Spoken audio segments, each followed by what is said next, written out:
What's up guys, it's Patrick here. So I watched IGN's interview with Todd Howards so you don't have to.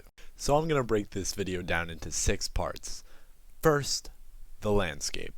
In the interview, Todd talks about how the game is procedurally generated. What the fuck? So, procedural generation, according to Wikipedia, is a common technique in computer programming to automate the creation of certain data according to guidelines set by the programmer. This is done to save time on asset creation. Basically, what this means is that some of the planets in Starfield might be a little barren. But according to Todd, because of how vast the game is, exploration is going to have a much bigger role in the game. This could be a good thing or a bad thing. Similar to Daggerfall, which is legendarily huge, this game is going to have a lot to explore. And to be honest, I'm not that worried, because there are a ton of games I've played with huge sprawling maps that are still incredibly fun to explore. An example of this is Assassin's Creed Odyssey. Say what you want about the game not being about assassins, but it was fun as fuck. The game is very big, and when I played it, I remember every time I discover a new region or see a beautiful sight, it filled me with a sense of adventure. Todd goes on to talk about what he calls iceball planets. He wants to make space as real as possible, and in reality, a lot of planets don't have that much to do. While these empty planets may seem useless, they're great for outposts, which is Starfield's answer to Fallout 4's settlement system. But even if we aren't using these planets for building our base, who knows? Maybe there'll be treasure or some epic boss on these seemingly empty planets.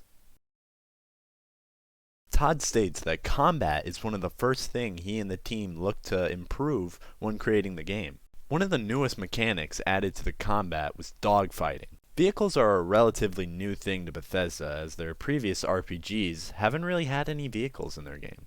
Even the dragons in Skyrim's Dragonborn DLC were not controlled manually.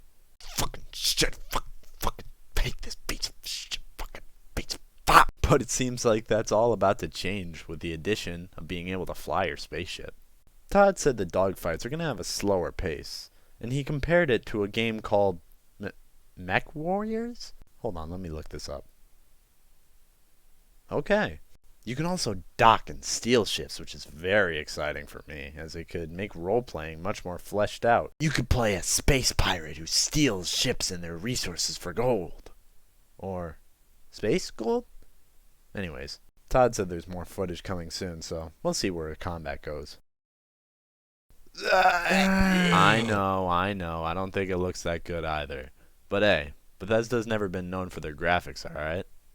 Todd talks about how the game has a heavier emphasis on role-playing, and how there are going to be 20 different classes that you could choose from for your character. You can be a beast hunter, a bouncer, a chef, and much more.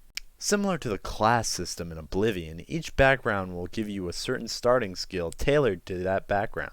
For example, the chef has gastronomy, knives, and wellness as their starting skills, whatever the fuck that means. This system will definitely flesh out the role-playing more, and is a nice throwback to one of Bethesda's most popular games.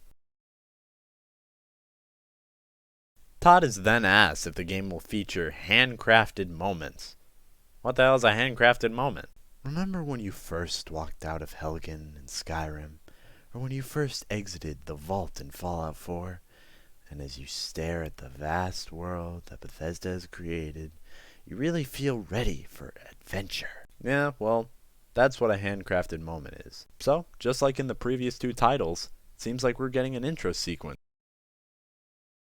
So in the gameplay trailer, we saw some footage for New Atlantis. And in that interview, Todd talks about how New Atlantis is one of the 4 main cities in the game, which according to speculation are New Atlantis, Neon, Aquila City, and a 4th unknown one. But similar to the Imperial City of Oblivion, or Whiterun in Skyrim, hey, I'm the real capital city. No, you're not! Shut the fuck up!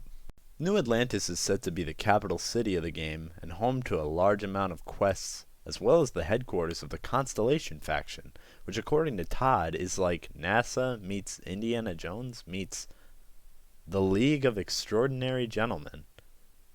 Huh.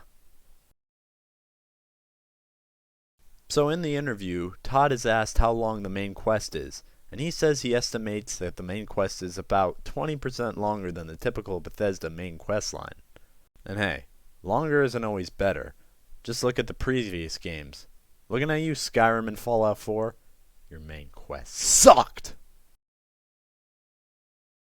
So toward the end of the interview, Todd talks about how the Elder Scrolls 6 is next in line after Starfield to be the next Bethesda RPG. He notes that the game is still in pre-production, which is unfortunate because the last game came out 10 years ago. And then he goes on to say that the next project after Elder Scrolls 6 is Fallout 5. This is interesting because this is our first official confirmation that Fallout 5 is coming out. So it exists. We know it exists, and it's next in line after Elder Scrolls 6. Alright, that's all the news we got from Todd Howards IGN interview. Let me know what you thought of the interview and what you think of Starfield. Anyways, please like and share this with all your friends, and subscribe. It really helps the channel out, and I'd really appreciate it. Alright, take care guys. You guys have a wonderful day.